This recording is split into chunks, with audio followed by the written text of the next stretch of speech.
Hi friends, today we are painting some hay bales and this is from my book which I will link in the description below.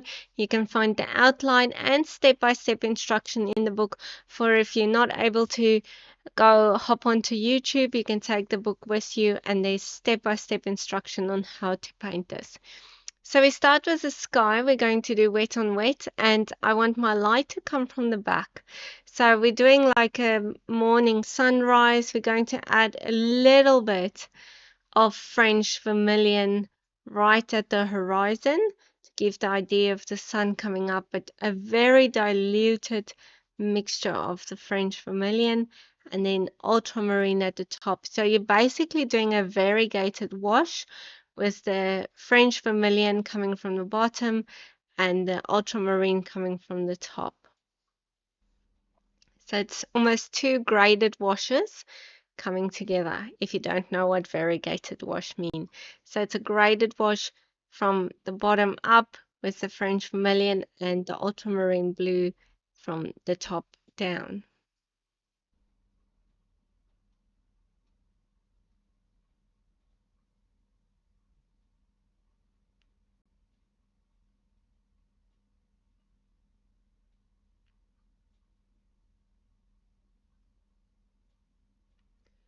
Now the top of our sky is darker, so that's why I'm adding a bit more color at the top, and then I'm just lightly framing some or lifting my paint at least just to frame some clouds over here. We want soft edges for our clouds. So just use that same brush to lift up some of the paint.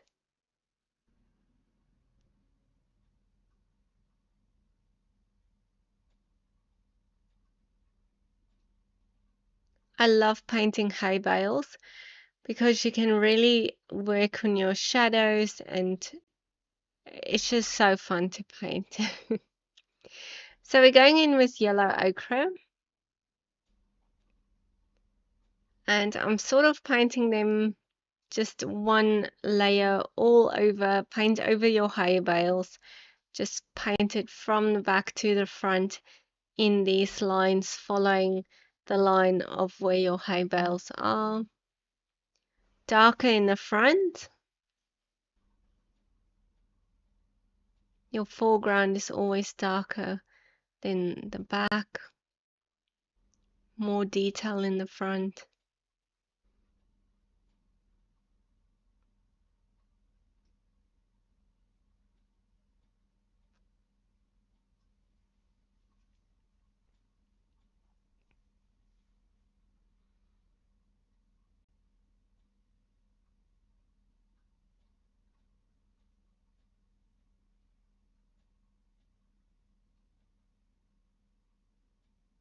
So as you can see, it's all very wet. We're doing it wet on wet. So I painted with water first, then I went in with the yellow ochre and letting that painting wet on wet softens everything a little bit. So it just helps the paint to run nicely on your paper.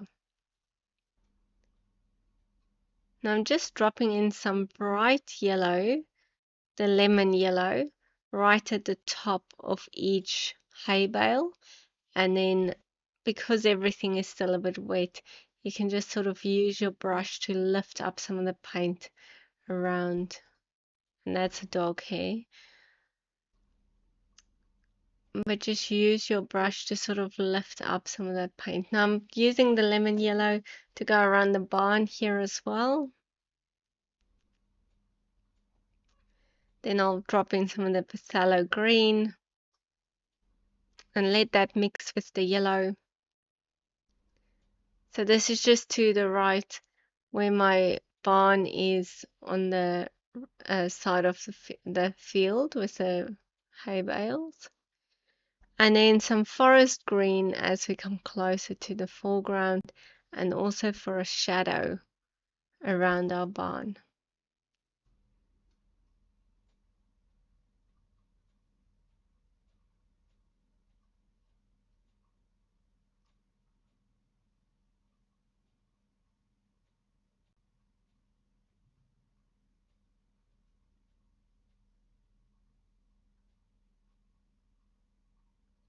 Now let's do some trees in the distance. So you can paint these with forest green, and you can also add a little bit of Payne's grey for some darker areas in your trees.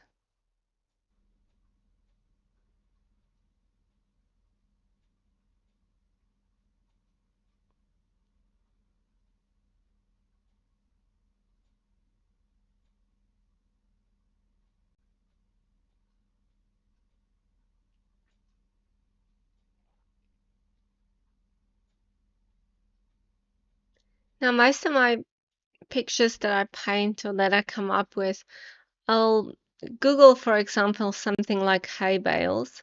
I'll look at heaps of examples that they give me, but then I'll sort of form my own picture in my head, thinking, oh, maybe I want the barn to look like this. So I'll Google different barns, what they look like, and just like sort of build your own picture in your head. And if you need to trace, like print the barn out, print a field out. If you need to trace it, trace it, but try to draw it, because as you the more you draw, the better you're going to get at it. So try first to draw it. If you have an iPad, do it on Procreate. It really helps you to sort of learn how to build your own picture as well. Now I'm using some warm sepia just to put a shadow underneath each of my hay bales. My shadow is falling this way as the sky is coming from, the light's coming from the back where the trees are, thinking that, it's either sunrise or maybe dusk. So put a shadow on the side of each hay bale as well, and at the bottom of each hay bale.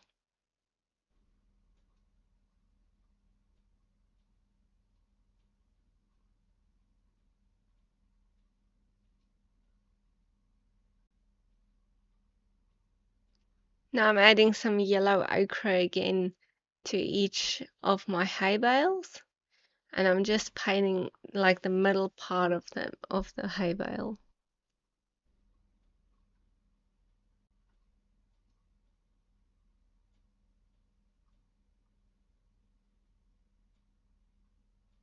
And you can leave some areas of that lemon yellow to shine through, because that's your highlight that you've got on there.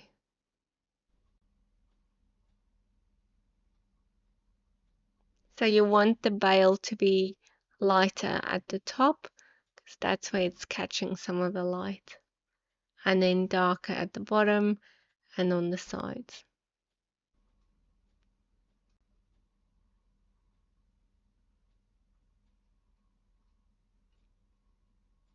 And as you can see, the hay bales are bigger in the front and smaller as we go closer to the back.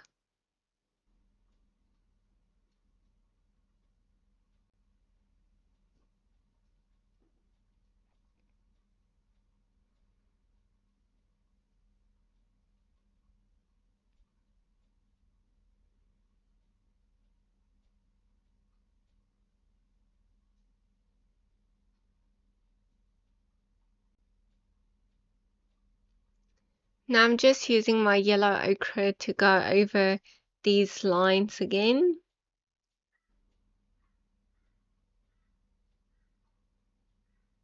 And adding more water as I go to the back so the mixture is a bit more diluted. Now you can always do this with your brush as well, the one that you've cut up to use as texture.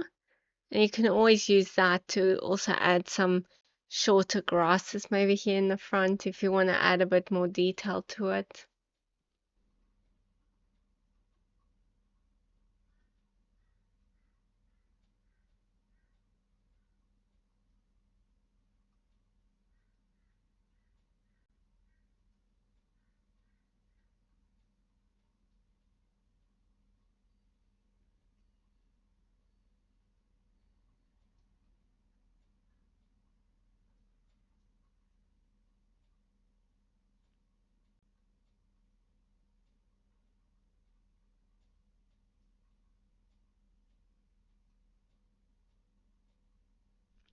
So the reason I'm painting every second one is just to give them a chance to dry a little bit before moving on to the next one, so that you don't have everything sort of blending into one.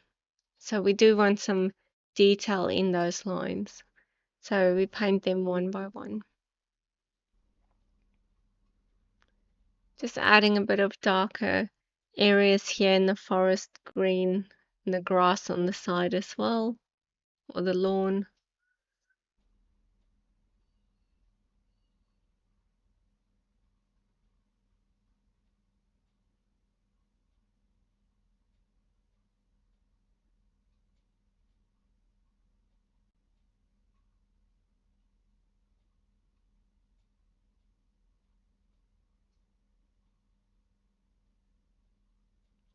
And now we can do the other lines as well.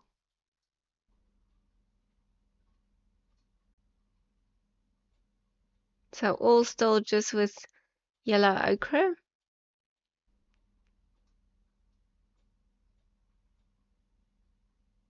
Is it yellow ochre or yellow ochre? I don't know how to say it. Yellow ochre. Sounds better. If you know, let me know.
Now use that forest green to add some more shadows. So we're going to add a shadow for our barn. I'm just extending my grass field here a bit because it looked a little bit funny.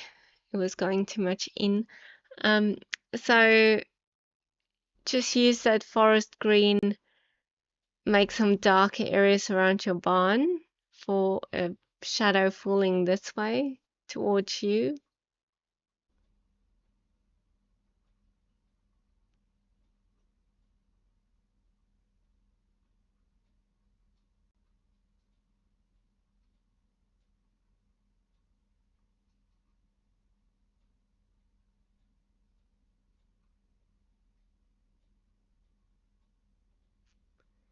I'm just adding a bit more detail into my hay as well. So I'm using a bit of that burnt sienna just to give the bale a bit more shape, cover a bit more shadow. So it's just a very light mixture.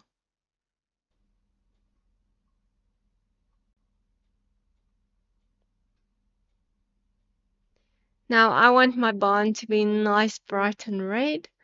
So I'm going in with the French vermilion and have a nice red barn on the side of my field.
Now I'm using a layer of Payne's Grey. So I'm first doing two of the sides because these are sides that's going to be a bit darker than the others.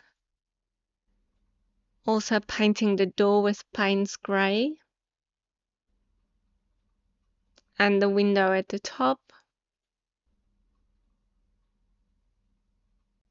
Now if we do a second layer on the roof, those two areas that I've already painted will be darker, and that will already be my shadow. So I go over them again, and then we will paint the rest of the roof. With watercolor, you can really make your shadows nice and dark, because remember, watercolor dries lighter than what you paint. So don't be afraid to really work those shadows. Shadows bring depth, they make your painting not look flat. So it's really important to have a think about your shadows and really make them pop. You'll often use a complementary color, an analogous color for your shadows. Sometimes, in some cases, you can also use blue or Payne's Grey for your shadows as well. So I hope you've enjoyed this one. Subscribe to my channel if you haven't done so already. Thank you so much for watching and following along. Share your painting with me on social media, Watercolor Wellness on Facebook, Instagram, or TikTok. And happy painting!